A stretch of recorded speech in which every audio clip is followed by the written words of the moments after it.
Did you know moon પર પણ earthquake જેવા ક્વેક થાય છે, જેને મૂન ક્વેક કહેવાય છે. હા, સાયન્ટિસ્ટે ડિસ્કવર કર્યું કે મૂન કમ્પ્લીટલી સાયલેન્ટ નથી. મૂનની સરફેસ અંદર વાઇબ્રેશન થાય છે, એક્ઝેક્ટલી અર્થના અર્થક્વેક જેવા જ. અપોલો મિશન દરમિયાન એસ્ટ્રોનોટ્સે મૂન પર સ્પેશિયલ ઇન્સ્ટ્રુમેન્ટ મૂક્યા હતા અને એનાથી ખબર પડી કે મૂન પર ક્વેક્સ આવે છે. પણ ઇન્ટરેસ્ટિંગ વાત એ છે કે મૂન ક્વેક અર્થક્વેક કરતાં ઘણા લોંગર હોય છે. અર્થક્વેક થોડી સેકન્ડ યા મિનિટ ચાલે, પણ મૂન ક્વેક 1 કલાક સુધી કન્ટિન્યુ થઈ શકે છે.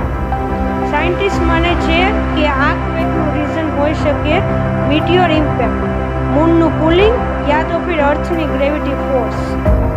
ઇમેજિન કરો, મૂન પણ અંદરથી અલાઇવ જેવું બિહેવ કરે છે. સાયન્સ કેટલું અમેઝિંગ છે, નહીં? તો આવા જ માઇન્ડ બ્લોઇંગ સાયન્સ ફેક્ટ માટે ફોલો કરો અને સબસ્ક્રાઇબ કરો મારી ચેનલને. Thank you.